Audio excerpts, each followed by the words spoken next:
Olá, queridos, tudo bem? Que a graça do nosso Senhor Jesus Cristo esteja com todos nós, amém? Gostaria nesse tempo de compartilhar um texto de Provérbios. Provérbios é um livro bíblico escrito por Salomão, são verdades, sabedorias escritas pelo próprio, e esses provérbios não são só de Salomão. Acreditamos que muitos desses provérbios bíblicos são provérbios dos quais Salomão escreveu, mas que comumente eram citados, né? Era uma sabedoria popular também do povo de Israel, e que Salomão foi quem registrou, transformou num livro, e nós obviamente damos todo o crédito a Salomão. O texto que eu queria ler com você é Provérbios, capítulo de número 8, a partir do verso número 13, que diz assim: O temor do Senhor é odiar o mal, assim odeio o orgulho, a arrogância, o mau caminho e a boca perversa. Meus são o conselho e a verdadeira sabedoria. Eu sou o entendimento, minha é a força. Por mim reinam os reis, os príncipes decretam o que é justo. Por mim governam os príncipes e os nobres, sim, todos os juízes da terra. Amo os que me amam e os que buscam com persistência me acharão. Riquezas e honra estão comigo, sim, riquezas duradouras e justiça. Meu fruto é melhor do que ouro, sim, melhor do que ouro refinado, e minha retribuição melhor do que prata escolhida. Ando pelo caminho da retidão, em meio às veredas da justiça. Concedo bens permanentes aos que me amam e enchendo os seus tesouros. Esse é o texto de Salomão a respeito do próprio Deus. É interessante pensar que Salomão está falando aqui sobre a sabedoria. Se você for pegar desde o capítulo 1 até o capítulo 8, você vai ver também o capítulo 9 falando sobre isso. A partir do 10 começam vários textos interessantes também falando sobre sabedoria popular. Mas até o capítulo 9, Salomão está falando sobre sabedoria. E é muito interessante a gente pensar sobre sabedoria.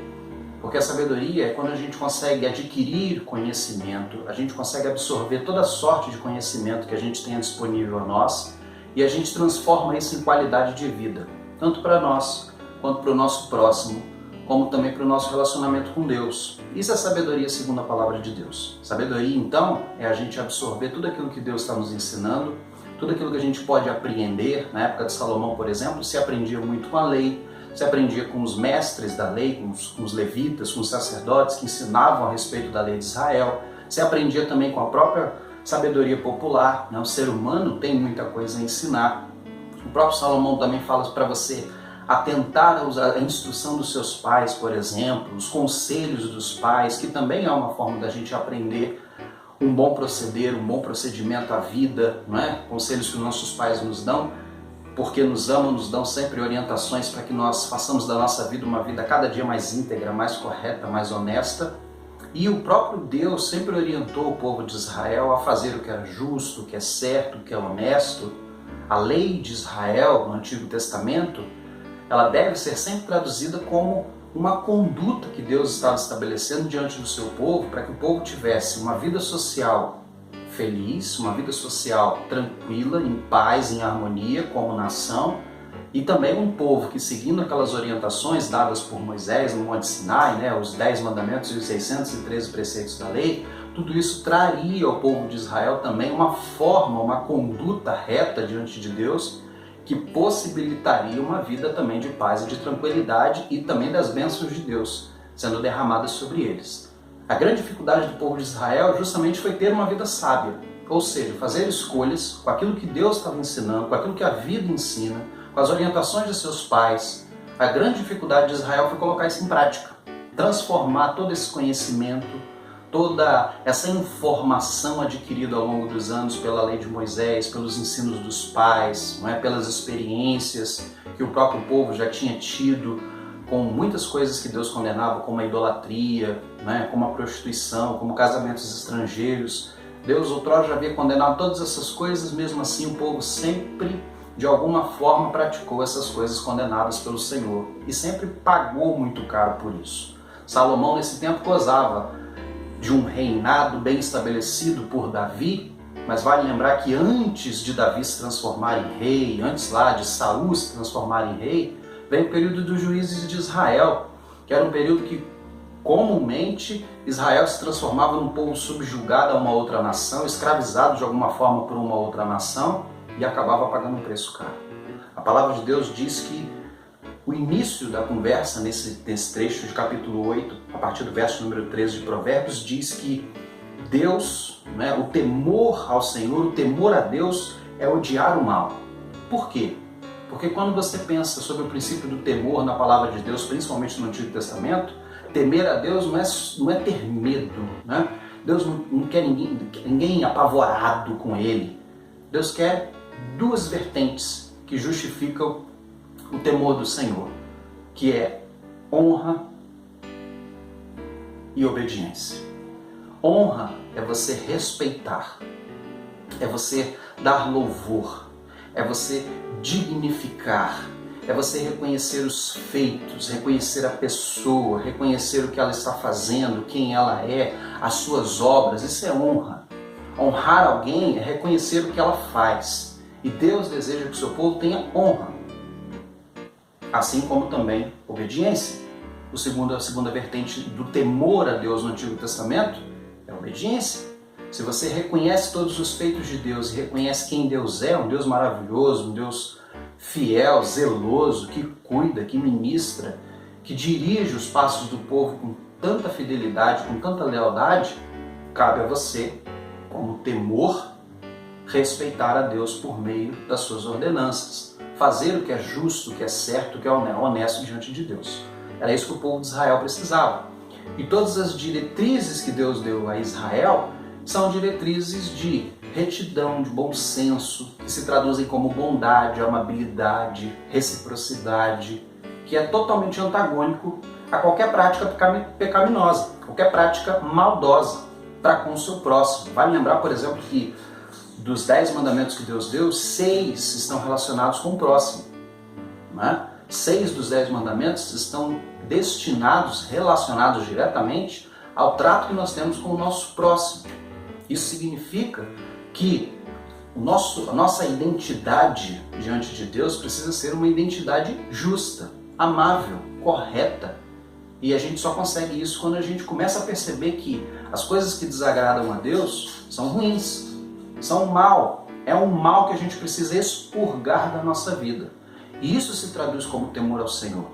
Olhar, fazer uma avaliação, ter critérios bíblicos, pessoais conosco, para que a gente consiga trazer discernimento a respeito do que nos cerca e começar a tirar da nossa vida aquilo que de fato não agrada ao Senhor. Aquilo que Ele justifica como mal. Porque o mal pode ser muito subjetivo. O mal, talvez para muitas pessoas e muitas culturas, não tem nada a ver. Mas o que Deus diz a respeito de tantas coisas? Muita gente acha, por exemplo, que a vingança é uma coisa normal, e a própria palavra de Deus diz que a vingança muitas vezes ela é motivada pelo ódio. Ela é motivada por um sentimento que não procede de Deus e que não agrada a Deus. A vingança não é concordada, Deus não concorda com a vingança. Não é? O próprio texto diz a respeito disso, texto bíblico. Então a gente precisa ter critérios para a gente avaliar o que é correto, o que não é, para a gente conseguir tirar da nossa vida. Ponto por ponto. Deus é um Deus que nos leva a odiar o mal. Assim como Ele também odeia o orgulho, ou seja, nós não podemos achar que nós somos os melhores, os mais importantes. Diante de Deus, todos são importantes e a nossa vida precisa ser dependente de Deus. Eu não posso ser orgulhoso a ponto de achar que eu não tenho que reconhecer erros. Eu não posso ser orgulhoso ao ponto de não reconhecer as minhas falhas. Eu não posso ser orgulhoso a ponto de não pedir perdão a alguém. O orgulho precisa ser retirado da minha vida. A arrogância, não é? Eu sou maior do que todos, eu faço melhor do que o outro. Isso para Deus não tem valor algum e é aquilo que é uma coisa que a gente constrói no nosso coração que nos prejudica muito, porque acaba nos tornando pessoas intragáveis ao próximo, não é?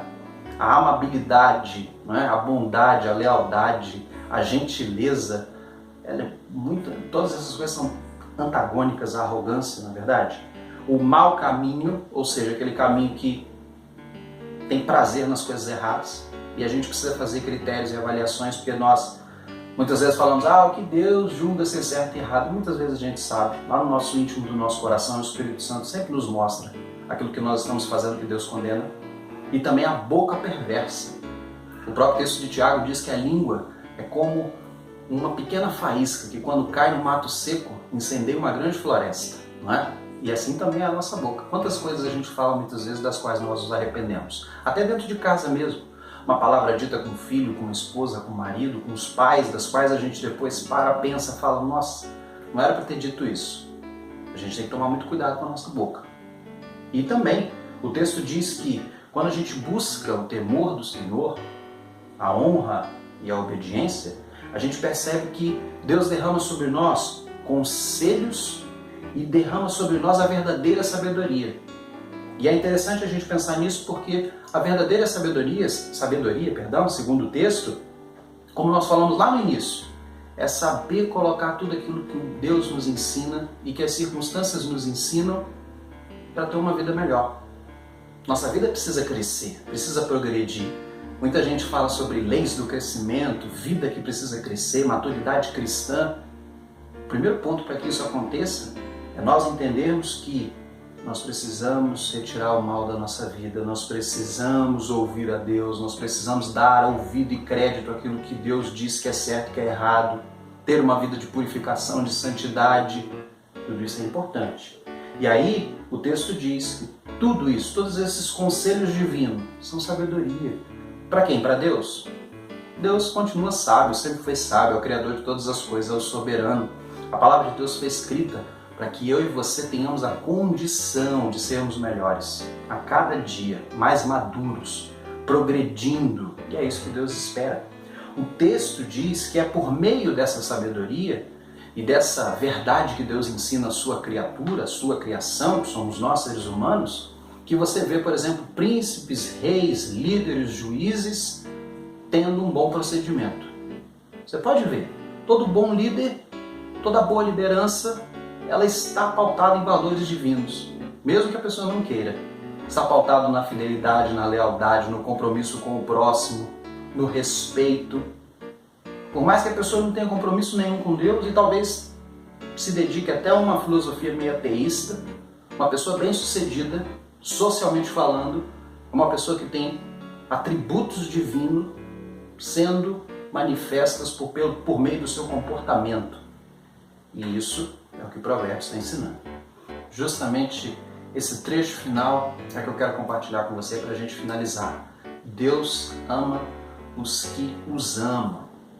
Isso é interessante demais porque o texto bíblico diz que esse amor, ele brota no nosso coração justamente por relacionamento, justamente porque a gente está desenvolvendo a nossa fé, a gente está desenvolvendo a nossa espiritualidade, a gente está buscando ao Senhor. Como falamos, estamos ouvindo os conselhos divinos, estamos dando crédito à sabedoria divina. E quando a gente começa a perceber que todos os conselhos de Deus, tudo aquilo que Deus orientou por meio de sua palavra, toda essa honra e todo esse respeito a Deus, quando a gente coloca isso em prática, a gente descobre um relacionamento maravilhoso com o nosso Deus. E isso é honrar a Deus, amar a Deus é honrar a Deus. Esse é o princípio da liberdade que Deus colocou em nós. Nós somos livres e por isso amamos a Deus por vontade própria, não é? Todo mundo pergunta por que Deus deu a liberdade a Adão e Eva? Por que Deus deu o livre-arbítrio a Adão e Eva? Não é? Só que Deus deu porque não queria que a sua criação, ou o ápice da sua criação, os seres humanos, o adorassem, né, tivessem comunhão com Ele, só por obrigação. Deus quis e Deus quer que a sua obra, né, os seus, o adorem, o busquem, desenvolva relacionamento com eles, né? Esse relacionamento de amor, de carinho, de presença íntima do próprio Deus em nós, por vontade. E por isso que quando a gente ama a Deus, o texto diz que a gente busca Ele. E quando a gente busca Deus com persistência, a gente o acha, não é? Deus se permite ser achado. E isso vai muito além de só achar Deus, como se a gente estivesse achando algo que estivesse escondido, não é? O texto diz que achar Deus nos traz, não é, uma riqueza à nossa vida muito maior do que prata, do que ouro. O texto diz que quando a gente acha a Deus, é como se a gente estivesse achando algo maravilhoso, inexplicável, insondável, não é? Algo que de fato não pode ser mensurado. E isso é maravilhoso porque isso significa comunhão, isso significa contato com o nosso Criador, isso significa que nossa vida está com um propósito, isso significa que nós achamos o nosso Criador e agora estamos desenvolvendo um relacionamento com Ele. Deus deseja que nós o amemos. E quando a gente dedica o nosso amor a Ele, a gente está dedicando a nossa adoração, a nossa vida.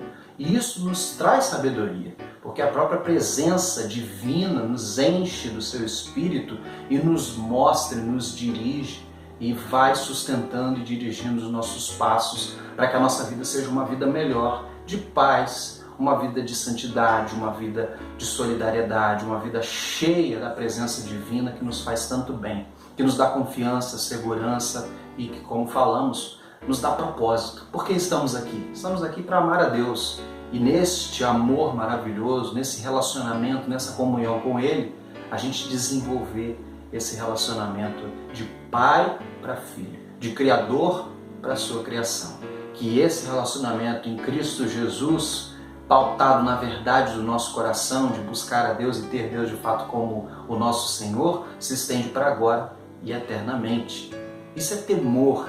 Temor é a gente desenvolver a nossa obediência a Deus por amor e o nosso respeito a Deus por amor, por vontade, por desejo íntimo do nosso coração de querer Deus tão perto de nós e sentir que a gente não pode viver mais sem esse Deus maravilhoso e fantástico.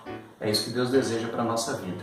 Deus abençoe você, que Deus dirija a sua vida e gostaria nesse tempo de orar com você. Vamos orar? Pai, nós pedimos, ó Deus, que nossa vida seja uma vida sábia, uma vida onde nós consigamos, ó Deus, honrar ao Senhor todos os dias, buscando, ó Deus, louvar, agradar ao Senhor, reconhecer os teus feitos e sempre lembrar da grandeza e da presença do Senhor.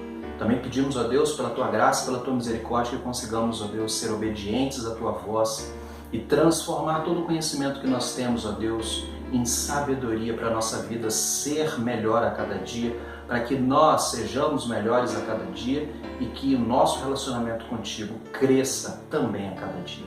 Peço a Deus que nós amemos ao Senhor, ó Deus, todos os dias e que esse amor, ó Deus, seja provado por meio das nossas ações. Queremos, ó Deus, dizer que amamos ao Senhor e reconhecemos o grande amor do Senhor por cada um de nós e te agradecemos pelas dedicações e pelas expressões de amor que o Senhor demonstra por cada um de nós. A máxima dela, ó Deus, foi Cristo morrer na cruz do Calvário. Nós te agradecemos pelo teu amor e sabemos que ele é mais precioso do que tudo. Oramos, ó Deus, no nome do Senhor Jesus. Amém. Amém, querido.